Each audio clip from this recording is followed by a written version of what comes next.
ታንኪዩ ትዜ በጣም ነው የማመሰግን። ሁላችሁም በያላችሁበት የሰዓት አቆጣጠር እንደምን አላችሁ? ያው ትዜ እንዳስተዋወቀው እኔ ይትባረክ እባላለሁ። እዚህ አዲስ አበባ ዩኒቨርሲቲ መምህር ነኝ። ፕላስ ከዛም ባለፈ በጣም አሁን እኔ ፓሽኔ ኢንተርፕራይዞችን መፍጠር የዚህ አይነት የቬንቸር ካፒታልም እዚህ በፊት ኢንቮልቭድ ነበርኩኝ እና በተለይ እነዚህ ሃይ ፐርፎርመንስ ላይ እነዚህ ኤክስፖኔንሻል ግሮዝ እንደዚህ አይነት ነገሮች በጣም ፋሲኔት ያደርጉኛል። እንግዲህ እስካሁን ድረስ ባለኝ ኤክስፔሪየንስ አንድ ሶስት ተቋማትን መፍጠር ችያለሁ። የተለያየ አይነት ደረጃ ላይ ይገኛሉ። በዋናነት የኔ አሁን አንድ የኮንሰልቲንግ ተቋም አለ። እዚህ ላይ ምናልባት ይታያል። ዋይ ኦፍ ፓርትነርስ ይባላል። አንድ የኤክስ ዲሎይት ጓደኛዬ ጋር የጀመርነው ተቋም ነው። ብዙ ተቋማትን እናገለግላለን እዚህ ኢትዮጵያ ውስጥ በተለያዩ ማኑፋክቸሪንግም ፋይናንሻሉ በተለይ ሴክተር ብዙ እንሰራለን። እንደዚ አይነት ነገር አለን። እንግዲህ የኔ ፎከስ ኤሪያ በተለይ ፋይናንስ ስትራቴጂ እና ኢንተርፕርነርሽፕ ላይ ከፍ ያለ ኢንትረስት አለኝ። እንግዲህ ዛሬ ጊዜ ስለጋበዝከኝ በጣም አመሰግናለሁ። ባለን ታይም የተወሰነ ነገር ለማለት እሞክራለሁ። ኦፍኮርስ የተዘጋጀው ነገር ብዙ ሊሆን ይችላል፣ ግን መሄድ ያልነው የቻልነውን ያህል እንሄዳለን።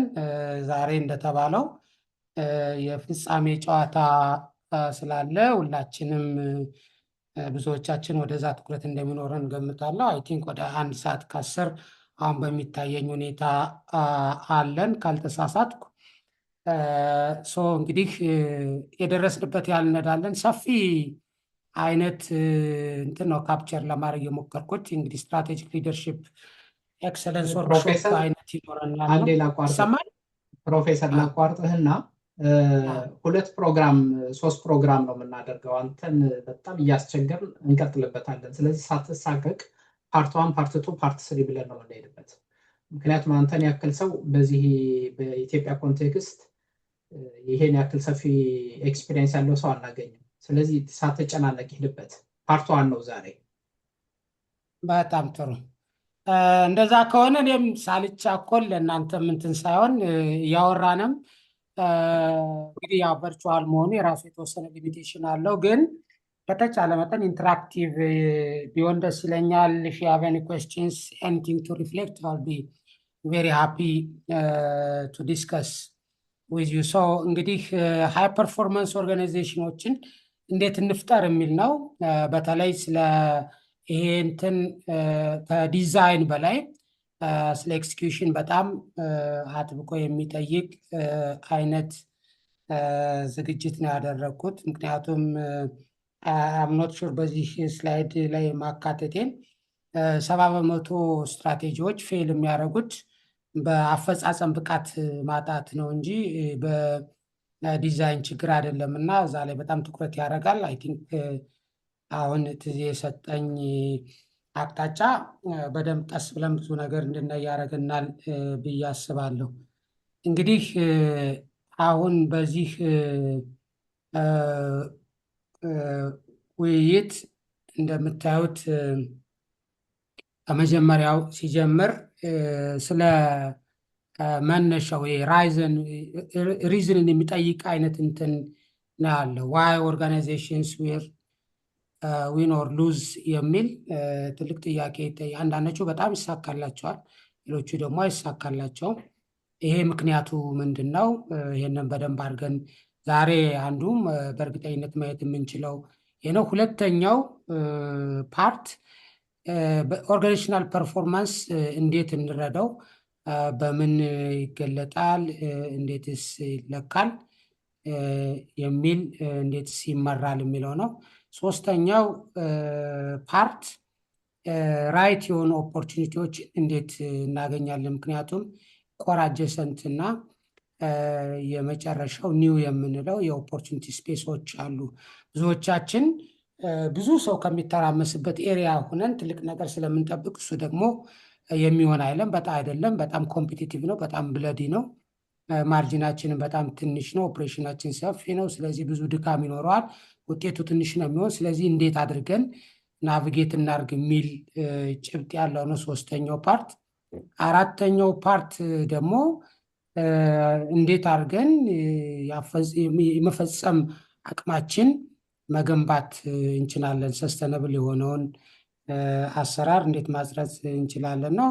በመጨረሻ የሊደርሺፕ አፕሮቻችን ምን ይመስላል፣ ከዛ በኋላ እንደ አክሽን ደግሞ ምናልባት የ30 የ60 እና የ90 ቀን አክሽን ፕላኖችን እንትን ብለን ምን ነገሮችን አድርገን ፐርፎርማንሳችን አሁን ካለበት ወደተሻለ ደረጃ ማድረስ እንችላለን የሚል ሀሳቦችን የያዘ ነው።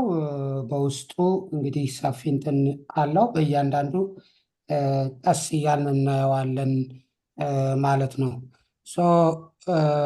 የመጀመሪያው ርዕሳችን ፓርት ዋን ዛሬ በደንብ አድርገን እናየዋለን ብዬ የማስበው ተቋማት ለምን አሸናፊ ሆነው ይወጣሉ፣ ለምንስ ይወድቃሉ፣ አይሳካላቸውም። አንዳንዶቻችን እንደምታውቁት ብዙ ስታርታፕስ ፌል ያደርጋሉ፣ ሌሎች ደግሞ የተወሰነ ጊዜ ይሄዳሉ፣ አንዳንዶቹ ጄኔሬሽንን ያልፋሉ። እና ሪል ድራይቨሩ ምንድን ነው? የሰስተነብል ፐርፎርመንስ እና ኮምፒቲቲቭ አድቫንቴጅ ለምንድን ነው? አንዳንዶቹ ኮንሲስተንትሊ አውት ፐርፎርም ያደርጋሉ ሌሎችን። ምን ስላላቸው ነው? ሌሎችስ ምን ስላላቸው ነው ይሄ የሚሆነው የሚለውን በደንብ ሊገልጽልን ይችላል ብዬ የማስበው ነው። እዚህ ላይ እንደምታዩት አንድ 5 ነጥቦች በጣም በትኩረት ተመላክተዋል። አንደኛው የመፈጸም አቅምን በሚመለከት ነው። እሱ ስትራቴጂ ዲዛይን ማድረግ ሳይሆን መፈጸም ነው ውጤትን የሚያመጣው ነው። ሁለተኛው ሲስተም ቢሄቪየርን ይፈጥራል፣ ያስተካክላል፣ ያርቃል። ስለዚህ ሲስተም በጣም ኢምፖርተንት ነው። ሃይ ፐርፎርሚንግ ኦርጋናይዜሽንስ ሃይ ኤግዚኪዩሽን የሆነ ቬሎሲቲ ያላቸው ሲስተም በጣም ዌል ኦይል የሆነ ሲስተም አላቸው፣ ፎከስ አላቸው። ሌላው ደግሞ በጣም አውትካም በጣም ድራይቭ ማድረግ የሚችል ሊደርሽፕ አላቸው።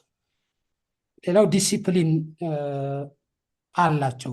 እነዚህን ከዲሲፕሊን ኤክሰለንስን ስለሚያመጣ በየጊዜው ኢምፕሩቭ እያደረግን ከሆነ ከዲሲፕሊን ካለን ኤክሰለንስ ይመጣል። ማንኛውም አለ የሚባል ስትራቴጂ ኋላ ላይ ቲንክ የምናየው ይሆናል። ከዲዛይኑ በላይ ከሀሳቡ በላይ የመፈጸም አቅማችን በጣም ኢምፖርተንት ነው የሚል ነው። እንግዲህ ይህን ፓርት በዝርዝር እናዋለን። ይህ ስላይድ በጣም የምወደው ስላይድ ነው። አይ ቲንክ ብዙዎቻችሁ ትወዱታላችሁ ብዬ አስባለሁ። እና ኦርጋኒዜሽናል ፊዚክስ ይባላል። ተቋማትን እንዴት እንረዳቸው፣ እንዴት ቀለል ብሎ ልንመራቸው እንችላለን። አንድ ሰው ስለ ተቋም አመራር ቢጠየቅ እንዴት ፓወርፉል በሆነ ግን በቀላል አገላለጽ ሊገልጸው ይችላል። አይ ዶንት ቲንክ እንግዲህ ሃው ሲምፕል ኢትስ ግን አም ሹር ኢትስ በጣም ቬሪ ኮምፕሬሄንሲቭ እና ቬሪ ሲምፕል ቱ አንደርስታንድ ብዬ አስባለሁ። እንግዲህ እዚህ ላይ የምናየው ኦርጋኒዜሽናል ፊዚክስ ላይ ምን አይነት ፎርሶች ናቸው ስትራቴጂን ድራይቭ የሚያደርጉት የሚል ነው። የሳይንሱ ምንድን ነው፣ ህጉ ምንድን ነው ሪዛልትን ለመፍጠር የሚል እዚህ ላይ እንደምታዩት የመጀመሪያው ነገር ሎ ኦፍ ሰክሰስ የሚለው ሰክሰስ እንዴት ይለካል፣ ሃው ዱ ድራይቭ ሰክሰስ፣ ሰክሰስ እንዴት እናመጣለን ነው፣ በምንስ ይገለጣል የሚለው ነው። እንደምታዩት አንድ ቁጥር ላይ ክብ ባለው ላይ አንደኛው የካስተመር ላይፍ ሳይክል፣ ደንበኞቻችን የካስተመር ለረዥም ጊዜ ማቆየት ከቻል አንዱ እሱ ሰክሰስ መታያው ነው፣ መገለጫው ነው። ሁለተኛ ፕሮዳክት ላይፍ ሳይክላችን የሆነ ፕሮዳክት ኢንትሮዲውስ አድርገን ለረዥም ጊዜ ገበያ ላይ እንዲቆይ ማድረግ የምንችል ከሆነ እሱ ሌላው መገለጫ ነው። ሌላው ኦፕሬሽናል ላይፍ ሳይክላችን በተለይ እዛ ላይ ያለን አቅም ከኳሊቲ ከስፒድ ኦፍ ዴሊቨሪም ከፍሌክሲቢሊቲ አንጻር እንዴት ጥሩ ነን የሚለውን እሱ በኢነርጂ የሚታይ ነው። እንደምታውቁት ኢነርጂ ኦቨር ማስ ነው። በዚህ በምሳሌም እንዳስቀመጥኩት ኢነርጂና ማስን ኮምባይን አድርገን የእነሱ ኢነርጂ ኦቨር ማስ በጣም ከፍ ያለ ውጤት ሲያመጣ ሃይ ቬሎሲቲ ኤክስኪዩሽን አለው ማለት ነው። እነዚህ ሃይ ፐርፎርሚንግ ኦርጋናይዜሽንስ የዚህ አይነት ጠባይ አላቸው። የመጀመሪያው ነገር ዘ ሎው ኦፍ ሰክሰስ ማለት የእኛ ፕሮዳክቶች ለረዥም ጊዜ በገበያው ላይ አሸናፊ ሆነው መቆየት ሲችሉ፣ ደንበኞቻችን ለረዥም ጊዜ እኛ ጋር ሲሰርቁ፣ ኦፕሬሽናችን ደግሞ ጥራትን የሚያረጋግጥ ስፒድን የሚያመጣ ሞመንተም ያለው ኮስትን በጣም ሊቀንስ የሚችል ፍሌክስብል አጃይል የሆነ ኦፕሬሽን ካለነ ስትሪም ላይን እንዲሆነ እሱ ማለት ነው። ሰክሰስ እንደዛ ይታያል። ሁለተኛው ዘ ሎው ኦፍ ኢንቴግሬሽን ነው። ዘ ሎው ኦፍ ኢንቴግሬሽን እነዚህ ውጤታማ ተቋማት ውጫዊና እንደምታዩት እዚህ ላይ ኢንቴግሬሽን ኦፖርቹኒቲ እና ኬፓቢሊቲን ማች ያደርጋል። የብዙ ስትራቴጂ እንደዛ ነው። ምን ማለት ነው? ውጫዊ እድልን ገበያን ከውስጣዊ አቅም ጋር በደንብ አድርገን ማንሰላሰል፣ ማገናኘት፣ ማገጣጠም ከቻልነ እሱ ትልቅ ውጤት ያመጣል። ዘ ሎው ኦፍ ኢንቴግሬሽን ምንድን ነው ማድረግ ያለብን ለምን የሚለው ገበያንና የኛን ኢንተርናል አቅም ኬፓቢሊቲን ማገናኘት መቻል ነው። ሶስተኛው የሃይ ፐርፎርሚንግ ኦርጋናይዜሽንስ ካልቸር የሎው ኦፍ ሞሽን ይከተላሉ እና እሱ ደግሞ በሶስተኛ ደረጃ የምናየው ሃው ዱ ዊ ዱ ኢት ኩዊክሊ የሚል ሶስተኛው ላይ እንደምታዩት ማሱን እንዴት ቀላል እናድርገው ነው። ኢነርጂው እንደምታውቁት እነዚህ ኤፊሽንሲ ፕሮዳክቲቪቲ ምናልባት በ5 በ6 አይነት ነገር መንገድ ሊመጣ ይችላል። ለምሳሌ ኢነርጂው እንዳለ ሆኖ ማሱን መቀነስ ከቻል ወይም ደግሞ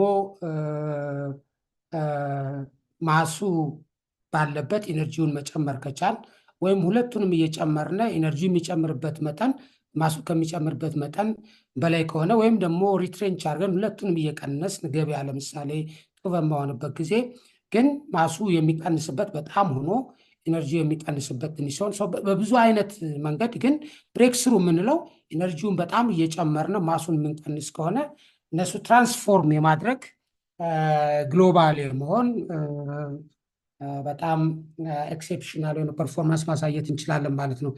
ሞሽኑ ምንድን ነው? በጣም ላይት የሆነ የሰው ኃይላችን በጣም ላይት ከሆነ ሊደርሽፓችን በጣም ዘመናዊ ከሆነ ኢንፍራስትራክቸር ኢንቨስትመንቱ ላይት ማድረግ ከቻል በቴክኖሎጂ በዲጂታል የሆኑ ሶሉሽኖች መታገዝ ከቻል ኦርጋናይዜሽኑ ደግሞ በጣም ሊን እና አጃይል የሆነ ማድረግ ከቻል እሱ ሞሽኑ በጣም ከስፒድ አንጻር በጣም ማምጣት እንችላለን ማለት ነው። አራተኛው ዘ ሎው ኦፍ አዳፕቴሽን የሚል ነው። እንደ ሃይ ፐርፎርማንስ ኦርጋናይዜሽን ምን ይመስላሉ? ምናልባት ስላይዱ ላይ በደንብ ይታይ ከሆነ ትነግሩኛላችሁ። የምታያቸው ከሆነ ኢኖቬቲንግ፣ ፕሮዲሲንግ፣ ስቴቢላይዚንግ እና ዩኒፋይንግ የሚሉ ነጥቦች ይታያሉ። እነዚህ ሎው ኦፍ አዳፕቴሽን ናቸው። እነዚህ የቻርለስ ዳርዊንን ሀሳብ በጣም እንትን የሚያደርግ የሚያቀነቅን ግን ኋላም ላይ ምናልባት በዛሬ ከደረስንበት እናየዋለን። እንግዲህ ይሄ የኮምፒውቲንግ ቫሊዩስ ፍሬምወርክ የሚባል አለ። ሌላ ጊዜ በደንብ እናየው ይሆናል። ቬሪ ኢንትረስቲንግ ነው። ለብዙ ነገር መጠቀም የምንችለው ሀሳብ ነው። ስለዚህ እዚህ ላይ በደንብ በአንድ ስላይድ ላይ ብዙ ነገር መናገር ስለፈለግኩኝ ምናልባት ብዙ ዲቴል አይታያቸውም፣ ግን 2 እና 4 ላይ ምን ብላችሁ ማሰብ ትችላላችሁ። ሁለት ላይ ኤክስተርናል ፎከስ ያለው፣ 4 ላይ ኢንተርናል ፎከስ ያለው፣ 1 ላይ ቼንጅ ኤንድ ፍሌክሲቢሊቲ ያለው፣ 3 ላይ ስቴቢሊቲ ያለው ብለን ማሰብ እንችላለን። ምን ማለት ነው? አንድ ተቋም በጣም ፍሌክሲብል እና ለውጥ በሚያስፈልግበት እና ኤክስተርናል ፎከስ ካለው ኢኖቬሽን ካልቸር ያስፈልገዋል ማለት ነው። እሱ ምን ማለት እንደዚህ አይነት እንትን ውስጥ በጣም ለውጥ ባለበት ሁኔታ ፍሌክሲቢሊቲ ግድ በሆነበት ሁኔታ ምናልባት ኤክስተርናል ኢንቫይሮንመንት በጣም ዳይናሚክ በሆነበት ሁኔታ ደንበኞቹ ደግሞ በጣም ዴማንዲንግ ከሆኑ በጣም ኮምፒቲቲቭ ከሆነ ማርኬቱ ስለዚህ ይሄኛው ኢኖቬቲቭ የሆነ ካልቸር ያስፈልጋል። ዱኢት ፈርስት ወይም ደግሞ ፓይነር መሆንን ይጠይቃል። ክሬት ካልቸር ብለን የምንጠራው ነው። ይሄ እንግዲህ በፕሮዳክት በፕሮሰስ በሲስተም አዳዲስ ነገሮችን መፍጠር ስለዚህ ይሄኛው በአጠቃላይ ቼንጅ ሊደርሽፕ ይባላል። እሱኛው ካልቸር ነው። ከሱ ኦፖዚት ምናልባት በ4 እና በ3 ያለው ደግሞ የስቴብላይዝ ማድረግ ነው። ስቴብላይዝ አንደዚህ ለውጥን ስቴብላይዝ ካላረግ ነው። ይሄ ኮምፒቲንግ የተባለው ለዛ ነው። አሁን ያለው የዘመኑ አመራር ወይም ደግሞ የሃይ ፐርፎርሚንግ ኦርጋናይዜሽንስ አመራር ምን አይነት ነው? በአንድ በኩል ቼንጅ ሊደርሽፕ ያለው ነው፣ በሌላ በኩል ኦፕሬሽናል ኤክሰለንስ ያለው ነው። ሁለቱም በአንዴ ማምጣት ዩኒክ የሆነ አቅም የሚጠይቅ ነው። ስለዚህ ይሄ ማለት ነው ስቴብል የሆነ ማለት ነው በጣም ስትሪም ላይ እንዲሆነ ፕሮሰስ ያለው ፖሊሲ ያለው ስትራቴጂ ያለው ሲስተም ስትራክቸር ያለው ስታንዳርዳይዝድ የሆነ ማለት ነው። ይሄ እንግዲህ ኦፕሬሽናል ሊደር ይባላል። ኦፕሬሽናል ሊደር መገለጫው ምንድነው? ሃይ ኳሊቲ ናለው ኮስቱ ሎ ኮስት ዲሞንስትሬት ያደርጋል። እንግዲህ ሁለቱን ናቸው ማድረግ የብሎሽን ሀሳብ ይሆናል። እንደዛ ማሳየት አለበት። በጣም ስፒዱ ከደንበኛ ከአቅራቢዎችም በማምጣት ለደንበኛም ከማድረስ በጣም ፈጣን መሆን አለበት። ካስተማይዝ ማድረግ የሚችል መሆን አለበት። ኮንሲስተንት መሆን አለበት። እነዚህ ሃይ ፐርፎርማንስ ኦርጋናይዜሽንስ መገለጫ ናቸው። ይሄ እንግዲህ ዱኢት ራይት ይባላል። ይሄ ዱኢት ራይት ስቴብላይዚንግ የሚለው ዱኢት ራይት የመጀመሪያው ዱኢት ፈርስት ነበር፣ ፈርስት ኳድራንት። ሰርድ ኳድራንት ያለው ደግሞ ዱኢት ራይት ነው። በጣም ቤስት የሚባሉ ሊደርስ ቤስት የሚባሉ ኦርጋናይዜሽኖች ዱኢት ፈርስት ናቸው፣ ፓይነር ናቸው፣ ፈርስት ሙቨር አድቫንቴጅ አላቸው። አት ሴም ታይም ደግሞ ያንን ወዲያውኑ ወደ ስርዓት የመቀየር ወደ ኳሊቲ ወደ ኮስት ኦፕቲማይዝ የማድረግ እንደዚ አይነት አቅም መፍጠር አለባቸው። ሌላው ኳድራንት ቱ ላይ የምታዩት ፕሮዲውስ የሚል ነው። ይሄ የማርኬት ካልቸር ነው። በጣም የማርኬት ካልቸር ደግሞ ዱኢት ፋስት ነው። ፈረስትም መሆን ራይትም መሆን አንድ ነገር ነው። ደግሞ ፋስት በጣም ኢምፖርታንት ነው። ቢኮዝ አለበለዛ አሁን ያለን አሁን ላይ ምን እንገኛለን? ማርኬት ሼራችን ምን ይመስላል? የክሊየንት ኮንቨርዥን ሬታችን ምን ያህል ነው? ማርጂናችን ምን ይመስላል? ይሄ በጣም ኢምፖርታንት ነው። በተለይ ይሄ ኢንዲቪጁዋልስን ሊያይ ይችላል። ኢንዲቪጁዋል ዩኒቶችን ሊያይ ይችላል። በተለይ ኮምፒቲቲቭ የሆነ ካልቸር ማለት ነው። ኮምፒቲቲቭነስን ኢንሹር የምናደርግበት የመጀመሪያው ኢኖቬቲቭነስ ነው። ሁለተኛው ደግሞ ኦፕሬሽናል ኤክሰለንስ ነው። ሶስተኛው አሁን የምናወራው ደግሞ የኮምፒቲቲቭነስን የምናረጋግጥበት ነው። ይሄ ደግሞ ለጊዜያዊ እንትን ሆኖ ዘላቂ እንዲሆን ደግሞ ይሄ እንግዲህ ኮምፒት ካልቸር ወይ ደግሞ ማርኬት ካልቸር ይባላል። ኦፖዚቱ ደግሞ ፎርዝ ኳድራንት ላይ ዩኒፋይንግ የሚል ምናልባት ይታያቸዋል ብዬ አስባለሁ። እሱ ደግሞ ዱኢት ቱጌዘር የሚል ካልቸር ነው። ይሄ እንግዲህ ክላን ካልቸር የምንለው ወይም ደግሞ ቲም እና ፓርትነርሽፕን፣ ምክንያቱም ይሄኛው የኮምፒት ካልቸር በጣም ፍጥነትን የሚጠይቅ ነው። ያኛው ደግሞ ዩኒፋይ የሚባለው ካልቸር ደግሞ ትራንስፎርሜቲቭ የሆነ ሊደርሽፕ ነው። ወደ 4 አይነት ኳሊቲዎች እዚህ ላይ ታዩታላቸው። ኦርጋናይዜሽናል ፊዚክሱ ላይ ሞዴሉ ላይ የምታጠው የመጀመሪያው ኢኖቬቲቭ የሆነ ካልቸር አለ። ኦፖዚት ደግሞ የኮንትሮል ካልቸር አለ፣ የኮምፒት ካልቸር አለ፣ የኮኦፕሬት ካልቸር አለ እና በ4 እንገልጻቸዋል። በተለያየ መልኩ ስለሚገለጽ እሱን ብዙ እንትን አላቸው። ጀነራሊ እዚህ ላይ የምታዩት ምንድን ነው? ሃይ ፐርፎርሚንግ ኦርጋናይዜሽን ከፍተኛ ኢንቴግሬሽን አላቸው፣ ሎ ኢንትሮፒ አላቸው። ለኢንትሮፒው የሚገለጸው ቅድም እንዳልኩት በኦፕሬሽናል ኤክሰለንሱ እና በኮምፒቲቲቭነሱ ነው። ኢንቴግሬሽኑ ደግሞ ላይ ባለው በዱኢት ቱጌዘር እና በኢኖቬሽን የሚገለጽ ይሆናል። ብዙ ምሳሌዎች አሉ። እሱን እንትን ካልኩኝ ብዙ ጊዜ ይሄ ራሱን ችል ኦርጋናይዜሽናል ፊዚክስ እውነት ለመናገር ብዙ ነገር ማውራት የምንችልበት ነው። እዚህ ላይ እንደምታዩት ኢነርጂ ላይ ፋይናንሻል ስትሬንግዛችን አለ፣ የካስተመር ግሮዛችን፣ ኦፕሬሽናል ኤክሰለንሳችን፣ ፊውቸር ሬዲ ሪሶርስስ ምን አሉን? ምክንያቱም አሉ ምሳሌ በባንኪንግ ደረጃ እንደምታውቁት አሁን እንግሊዝ ቻሌንጀር የሚሉት በሌላው ደግሞ ኒዮ ባንክ የሚባለው ኦልሞስት ምንም ብራንች የማያስፈልጉ እና በዛ ደረጃ ምን ያህል ዝግጁ ነን የሚል እንደማለት ነው። ሶ ኢንቨስትመንታችን ከዛ አንጻር ካልታየ ኢንቨስትመንት ምንለው ማሱ ላይ ያለው ነው። ሎው ኢፈርት ሃይ ኢምፓክት ኢንቨስትመንት ሃይ ሪተርን እንዲሆን ይጠበቃል ማለት ነው። የሃይ ኤነርጂ ሎ ማስ ያለው ስትራቴጂ ኤክስኪዩሽን እንደዚህ ያለ ቬሪ እንትን ደንስ የሆነ ስላይድ ነው። አምሶር እየሰማችሁ ነው ግን ኖት ሹር ይሰማል ይሰማል በጣም ይሰማል ያላችሁ ምናልባት እንትን ይሰማል ግልጽ ያልሆነ ነገር ካለ ጠይቁኛላችሁ። ግን ብዙ ዴንስ ነው ኮንሰፕቱ። ግን ይሄ ስላይድ ብዙ ነገር ለአንድ መሪ አይ ቲንክ ይህን ስላይድ ብቻ እንትን በማድረግ ብዙ ነገር ሃይ ፐርፎርማንስ ኦርጋናይዜሽን ምን ይመስላል የሚለውን ማየት ይቻላል። ሌላው እንግዲህ ስለ ስትራቴጂክ ሊደርሺፕ ስናወራ ስለ ስትራቴጂ ማውራት ይኖርብናል።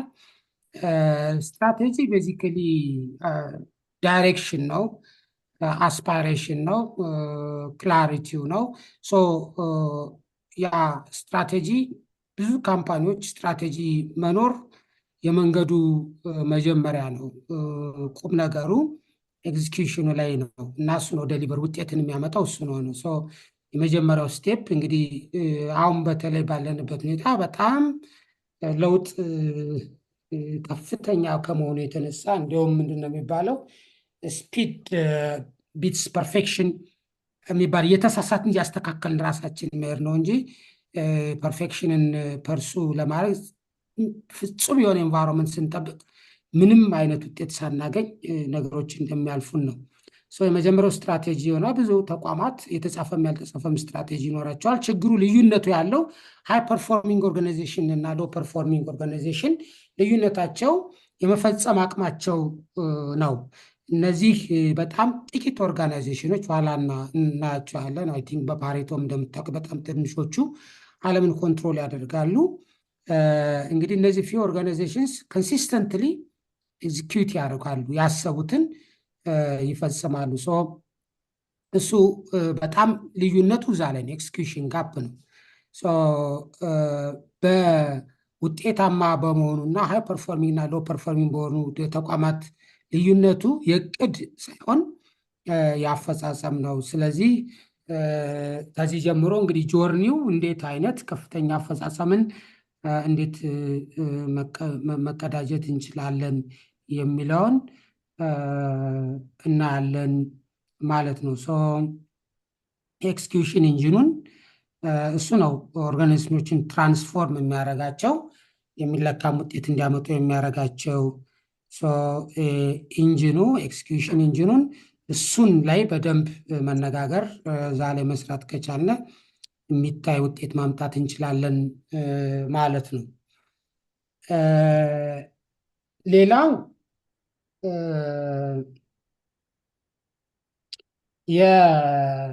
የስትራቴጂ አሁንም እንዳልነው ሁለት ፓርት አለው።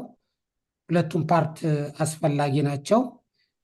እንግዲህ ለእኔ ስትራቴጂ ፎርሙሌሽን ነሰሰሪ ኮንዲሽን ነው፣ ግን ሳፊሽንት ኮንዲሽን የሚሆነው ኤክስኪዩሽኑ የተሟላ ሲሆን ነው። ስለዚህ የስትራቴጂ ዲዛይኑ ወይ ፎርሙሌሽኑ እሱ ብሉፕሪንቱ ነው፣ እሱ አስፓይሬሽኑ ነው፣ ዌር እና ዋዩ ነው። ወዴት ነው የምንሄደው? ለምንድን ነው የምንሄደው ያስፈልጋል። የመጀመሪያው ለምሳሌ ፐርፐዝ ቪዥናችን ቢዮንድ ዘ ቪዥን ዘ ሚሽኑ ምንድን ነው? ራይዝ ኤንድ ትሪው ዘ ቬሪ ሪዝን ዛት ዊ አር ኢን ዳት ፓርቲኩላር ቢዝነስ ምንድን ነው? ምክንያቱም ከፍተኛ የሆነ ስሜት፣ ፍላጎት፣ ምክንያት ያስፈልገናል። እዛ ላይ በጣም ብዙዎቻችን ያው እንደምታውቁት ሁለት አይነት አንትረፕረነርስ አሉ። ብዙዎቻችን ቢዝነስ ስንገባ እንጀራን ለማሸነፍ ከሆነ ቢበዛ ሚድል ኢንካም ያለፈ ብዙ እንትን አይኖረንም፣ ወይም ደግሞ መሀል ሰፋሪ አይነት ፐርፎርመንስ ተቋማትም ከሆን ትልቁ ነገር ሰው ልጅ ጥልቅ የሆነ ስሜቱ መረዳቱ ምክንያቱ በጣም ኢምፖርተንት ነው። ከዛ ቀጥሎ ያለው ምን ላይ ነው የምጫወተው፣ እሱን በጣም ማወቅ ነው፣ ዶሜኑን ማወቅ ነው። የት ቦታ ነው፣ ምን አይነት ኢንዱስትሪ ነው፣ ምን አይነት ሴክተር ነው፣ የት ሀገር ነው፣ የምንጫወትበት ሜዳ በምንድን ላይ የተመሰረተ ነው። እንደ ስትራቴጂ እንግዲህ በዲፍሬንሺዬሽን ነው ወይ በኮስት ነው ወይ ደግሞ እንደ ብሉ በሁለቱም ነው የምንጫወተው። የብዙ አይነት ውሳኔዎች እዚህ ላይ ያርፋሉ ማለት ነው። ሌላው ዲሬክሽኑን መወሰን ነው። እንግዲህ እንደ እያንዳንዳችን ፍላጎት፣ አቅም፣ የመረዳት ጥልቀት፣ ጥራት ዳይሬክሽኑ ይወሰናል ማለት ነው። ምንድን ነው የምናደርገው፣ የት ዳይሬክሽን ነው የምንደርሰው የሚለውን እንወስናለን። እዛ እቅዱ ይወጣል። እንዴት ነው የምናሸንፈው የሚለው ነው እቅዱ የሚሆነው። እሱን ዲቴይል ያደርጋል። የመጨረሻው ታርጌት እናስቀምጣለን። እንግዲህ ምክንያቱም ምንም ነገር ሀሳብ ካልተለካ፣ ፍላጎት ካልተለካ፣ ያልተለካ ነገር ሁሉ አልተመራም የሚል አባባል አለ። አንድን ነገር ለመምራት መለካት ያስፈልጋል ነው። አሁን ብዙዎቻችን እዚህ ውስጥ ያለ ነው ፊል ዛት በጣም ጤነኛ ነን ብለን ልናስብ እንችላለን። ምናልባት ግን ሕክምና ተቋም ደንብ ብንለካ ያ ፊል የምናደርገው ነገር ካለው እውነታ ጋር በጣም ልዩነት ይኖራል። ይሄ በግለሰቦችን በተቋማትም ዘሜ ፊል ዛት ዛር ዱይንግ ዌል አክቹዋሊ ግን ዘሜ ኖት ዱ ሶ እንደዚህ አይነት እንትን አለ። ይሄ እንግዲህ ስለ ዲዛይን ስናወራ ነው። ኢትስ አባውት ዲሲሽን ኦፍ ዳይሬክሽን እና ክላሪቲ ኦፍ አወር አስፓይሬሽን ነው እዚህ ላይ ያለው። ስለዚህ ትልቁ በስትራቴጂ ዲዛይን ያለው ምንድን ነው? ትልልቅ ጥያቄዎችን መጠየቅ ነው። ትልልቅ ጥያቄዎችን ይመልሳል። ኢት አንሰርስ ዘ ቢግ ኩዌስችንስ። ቅድም እንዳልነው ፐርፐዙ ምንድን ነው? ፊውቸሩም ዲሬክሽኑ ምንድን ነው? ምን አይነት ፕላን አለው? ታርጌቶችን ምን አይነት አስቀምጠዋል? ትልልቅ እንደዚህ አይነቶችን ስትራቴጂው ያነሳል። በጣም ቁልፉ ነገር ግን ያለው እዚህ እንደምታዩት ኮምፕሌክስ ነው። ኤክስኪዩሽኑ እንደምታዩት ይሄ በጣም ውስብስብ የሆነው ነገር እዛ ዲዛይኑ ላይ እንደምታዩት ሲምፕል አይደለም። እዚህ ላይ የምታዩት በጣም ውስብስብ ነው። ልዩነቱ እዚህ ላይ ነው። እንግዲህ ሲምፕል መስሎን እንገባለን፣ ግን ውስጡ በዚህ መልኩ ከፍተኛ ዝግጅት ካላረግነ ውስብስብ ነው ማለት ነው። ስለዚህ ይሄ ኤክስኪዩሽንን በምንመለከት ትልቁ እንትን ክሪቲካል የሆኑ ጥያቄዎችን ይመልሳል። ያ ትልልቅ ጥያቄዎችን ይመልሳል ዲዛይኑ። ይሄ ደግሞ ቁልፍ ውሳኔዎችን እነዚህ ካልተመለሱ ምንም ውጤት አይመጣም ማለት ነው። አክሽንን ድራይቭ ያደርጋል። ለስራችን ለውጤታችን ኦብስታክል የሆኑትን ይለያል። ውጤትን ደሊቨር እንድናደርግ ያደርጋል። የሁለቱ ውጤት ሲገናኝ ነው ኤክስትራኦርዲናሪ ሪዛልት ሰስተናብሊቲ ኢንሹር የሚደረገው። ግሬት ስትራቴጂ ዲዛይን ካለና እና ኤክስኪዩሽኑ ኤክሰለንስ ካለ በእነዚህ በሁለቱ ኤክስትራኦርዲናሪ የሆነ ፐርፎርማንስ ይኖራል። እዚህ ላይ ኤክስኪዩሽን ስንል ተርኒንግ ፕላንስ ኢንቱ ሪዛልትስ ነው። ምክንያቱም ይሄ ኢንጂኑ ነው። ቅድም ፕላን አለ፣ ታርጌት አለ ብለናል። እነዚህን ፕላኑን ወደ ውጤት የሚቀይረው ውጤት ምንድን ነው የሚለውን ብዙዎቻችሁ ታውቁታላችሁ፣ ግን እናያለን። እዚህ ላይ በመካከላቸው ምን አለ? ብሪጅ አለ። እንግዲህ እኛ እንደ ኮንሰልቲንግ ፈርም እንደምታዩት ስለ ዋይፍ አለ የምንሰራው ነገር የሊደርሽፕ አላይመንቱን እና የሊደርሽፕ ኮሚትመንቱን እንዲመጣ እና ውጤት እንዲገኝ ማገዝ ነው ማለት ነው። አላይመንት በጣም ፒፕል ኤንድ ቲምስ እናያለን። እነሱን አላይን መደረግ አለባቸው። አንዱ ሲገፋ አንዱ የሚስብ ከሆነ ዜር ኢዝ ኖ ወይ ዛት ዩ አቺቭ ሲነርጂ። ይህ በጣም ኢምፖርታንት ነው። ሌላው ኮንሲስተንሲ ነው። ይሄ ዲሲፕሊን ይጠይቃል። አንድ ያዝ ለቀቅ ሳይሆን ሃይ ፐርፎርሚንግ ኦርጋናይዜሽን ኮንሲስተንት ናቸው። ኮንሲስተንሲ በጣም ሞመንተምን ያመጣል፣ በጣም ዲፍረንስ ያመጣል። እሱ ነው። ሌላው ይለካሉ። አንዳንዴ ካቀዱት በላይ ይሰራሉ፣ አንዳንዴ ያቀዱትን ይሰራሉ፣ አንዳንዴ ካቀዱት በታች ይሰራሉ። ነገር ግን ለርን ያደረጉና ሪንፎርስ ያደርጋሉ። ትራክ ካላረግነ ትራክ ዋት ማተርስ ኪ የምንላቸው እንትኖችን ትራክ ያደርጋሉ። በሳይንስ ነው የሚመሩት እንጂ በስሜት አይደለም። ሌላው እንግዲህ አዳፕት ኤንድ ኢምፕሩቭ የምንለው ነው። ሁልጊዜ ነገሮች ተለዋዋጭ ናቸው። እንግዲህ በአምላክ ደረጃ ካልሆነ በስተቀር በሰው ደረጃ የወደፊቱን በሙሉ መረዳት የሚቻል ስላልሆነ ዓለም እጅግ ተለዋዋጭ በመሆኑ ስለዚህ በጣም ዘ ቤስት ኦርጋናይዜሽንስ የምንላቸው በጣም ዘ ሞስት ኢንቴሊጀንት ሊደርስ ያሏቸው ወይም ሰራተኞች ያላቸው ሲሆን አዳፕቲቭ የሆኑ ሊደር ያላቸው ነው። ይሄ ጌት ቤተር ፋስተር አይነት የተቋም ሁኔታ የሚጠይቅ ነው። ስለዚህ እንደምታዩት በዲዛይን እና በኤክስኪዩሽን መካከል ትልቅ ድልድይ አለ። የድልድዩ እንግዲህ እሱ ሳይንስ ነው። ሃይ ፐርፎርሚንግ እና ሎ ፐርፎርሚንግ ኦርጋናይዜሽንስን የሚለያቸው ባህሪውን ማለት ነው። ኦኬ እንግዲህ አንድ 20 ደቂቃ አለን። ሌላው የስትራቴጂ ኤክስኪዩሽን ፓይፕላይን ምን ይመስላል ነው። እንዳልነው ቅድም ስትራቴጂ ዳይሬክሽን ኢዝ ቬሪ ኢምፖርታንት አይደለም። ዳይሬክሽን ኢዝ ማች ሞር ኢምፖርታንት ዛን ስፒድ አንድ አባባል ነው። ሁለተኛ ደግሞ ስፒድ ቢትስ ፐርፌክሽን። እነዚህ ሁለቱን ማጣጣም ያስፈልጋል። ጥሩ አቅጣጫ ይዘን ግን ፕሮግረሳችን ስሎ ከሆነ ከጠላት ለምሳሌ የምናመልጥበትን ወይ ደግሞ ሎሃንጂንግ ፍሩትን የምናገኝበትን መንገዱን ይዘው ነው። በጣም ግን ከተንከራፈፍ ወይም ደግሞ ሞመንተማችን ደካማ ከሆነ በሌሎች ሊወሰድ ይችላል ማለት ነው። እድሉ ይባክናል። እናጠዋለን። it will be missed opportunity። ኤክስኪዩሽን ነው ዲስታንስ የሚፈጥረው በመካከላችን። ምናልባት እዚህ ውስጥ ሃይፐር በቃ ትልቅ ደረጃ የደረስንና ብዙ ደረጃ ያልደረስን ልዩነታችን በደንብ ብናየው it may not be about intelligence። ለምሳሌ ስትራቴጂ ዲዛይን could be considered as intelligence። እሱ ሳይሆን ግን ዲሲፕሊን ኤክስኪዩሽን ነው አሁን ለደረስንበት ስርዓት በሆነ ስርዓት ጥብቅ ስርዓት ውስጥ በደንብ በታሰበበት ስርዓት ውስጥ በጠራ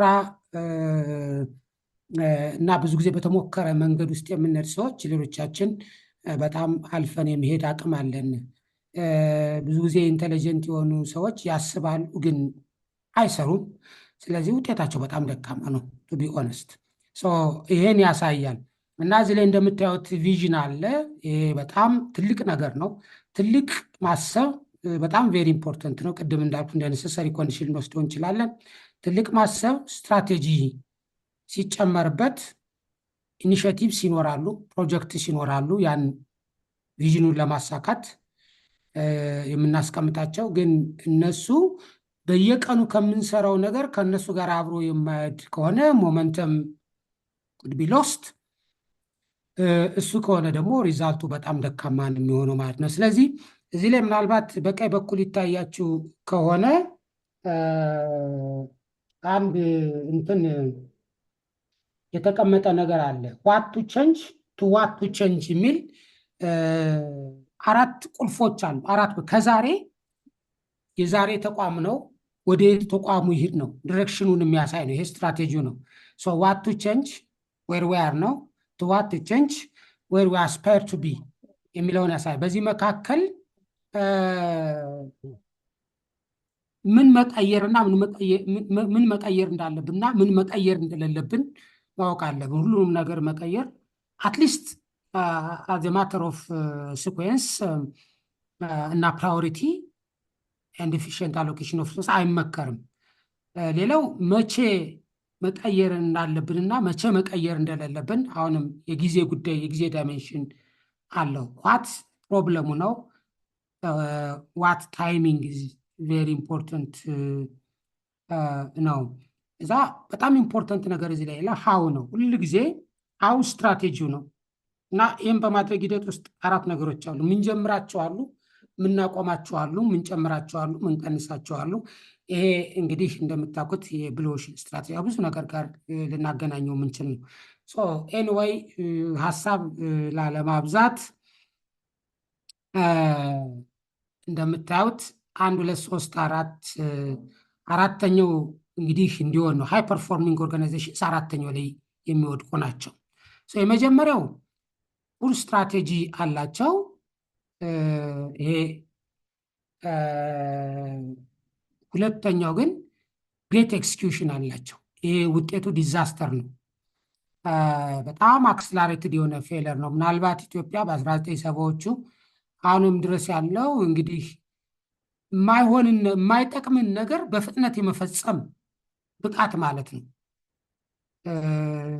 እንግዲህ ሁላችንም እንዴት እንደምንረዳው ነገሮችን ባላቅም አሁን በ60ዎቹ የ70ዎቹ ትውልድ የኢትዮጵያን ምናልባት ዳይቨርሲቲ ኮምፕሌክሲቲ ያላየ ያንን ፍላጎት ግን በጣም በፍጥነት የማስፈጸም ሪቮሉሽነሪ የመሆን ሲከሰት አገር ይጠፋል፣ ተቋማት ይወድቃሉ፣ ይበተናሉ። ይሄ በጣም ዘ ወረስት ካይንድ ኦፍ ኢምፓክት ነው። ሁለተኛው ፑር ስትራቴጂ በጣም ደካማ ነው ማለት አላይመንቱ ነው። ውጫዊና ውስጣዊውን በአንድ በኩል ኢንተርናል ፕሮሰሱን እና ማርኬቱን አላየም፣ በሌላ በኩል ደግሞ ለውጥንና ስክነትን ያመጣጠነ ሳልሆን ሲል ፑር ስትራቴጂ እንለዋለን። እሱ ፑር ኤክሲኪዩሽን ሲኖርበት ፌለር ያመጣል። ምክንያቱም ስትራቴጂው ማይራው የመፈጸም አቅማችንም ደካማ ነው። ስለዚህ ውጤታችን እዚህ ግባ የሚባል አይደለም። ስለዚህ ኖ ፕሮግረስ በአጠቃላይ በተቋማቱ እድገት ላይ ምንም ብዙ ለውጥ ፋይዳ ያለው ትልቅ ለውጥ አይመጣም ማለት ነው። ሶስተኛው የሚገርም ስትራቴጂ ያላቸው አሉ፣ ግን አፈጻጸማቸው ብዙ ያልሆነ አለ። ስለዚህ ሎስት ኦፖርቹኒቲስ ነው። በጣም ብዙ ማደግ ይችሉ ነበር፣ ግን ሚድሮክሪ የሆነ በቃ ለመኖር ያህል አሉ ለመባል ያህል ከጊዜ ወደ ጊዜ የሚቀጥሉ ፖቴንሻሉን አንሊሽ አላረጉም። ኢትስ ኖት ሪያላይዝድ። የመጨረሻው ግን በጣም ሃይ ፐርፎርሚንግ ኦርጋናይዜሽንስ ቤስቲን ክላስ ወይም ወርልድ ክላስ የምንላቸው ተቋማት ቅድም ጀምሬላችሁ ነበር። እነዚህ አንተርፕርነርስ የምንላቸው ጀነራሊ ወደ 5% በዓለም ያለውን ህዝብ ይሆናሉ ተብሎ ይገምታል። ቁጥሩ ከቦታ ቦታ ይለያያል። ዛትስ ፋይን። ግን ከእነዚህ ውስጥ 90% የ5% 90% ደግሞ ላይፍ ስታይል ናቸው። ላይፍ ስታይል ማለት ሚዲዮክር የሆኑ ህይወትን ነሰሲቲ ድሪብን ኑሮን ለማሸነፍ ነው እንጂ በጣም በስልት በኮሚትመንት በፓሽን በዲሲፕሊን ያልተቃኙ ማለት ነው። ስለዚህ የዕለት ጉርሳቸውን ያገኛሉ፣ ነገር ግን ከጄኔሬሽን ወደ ጄኔሬሽን የሚተላለፍ ተቋማትን አይመሰርቱም ማለት ነው። ከጄኔሬሽን ወደ ጄኔሬሽን ተቋማት የሚሰሩት እነዚህ ኢኖቬቲቭ አንተርፕርነርስ እንላቸዋለን። እነሱ ኢኖቬቲቭ አንተርፕርነርስ የምንላቸው የ5% 10% ናቸው። እነሱ በአጠቃላይ በሪሶርስ ደረጃ 90% ኮንትሮል የሚያደርጉ ናቸው በዓለም ደረጃ ስናያቸው። እነዚህ አይነት ተቋማት የተወሰኑ ተቋማት እንኳን ካሉ ሀገር ዓለም ይቀየራል። ዛትስ ሃው ኢት ኢዝ። ይሄ ግሬት ስትራቴጂ አላቸው፣ ግሬት ኤክስኪዩሽን አላቸው። እነዚህ ሰክሰስን ሪያላይዝ ያደረጉ ናቸው። ሰስተነብል ሪዛልት አለ። ማርኬት ሊደርሽፕ ናቸው ያደረጉ ናቸው። እነዚህ ሎንግ ተርም ቫሊዩን ሪያላይዝ ያደርገዋል። ኮምፓውንዲንግ የሆነ ኢምፓክት አለው በጣም። እነዚህ ሃይ ቬሎሲቲ የሆነ ኤክስኪዩሽን አላቸው። በጣም ግሮዛቸውም ኤክስፖኔንሻል ነው። እንግዲህ አንድ ግለሰብ ቅርብ ጊዜ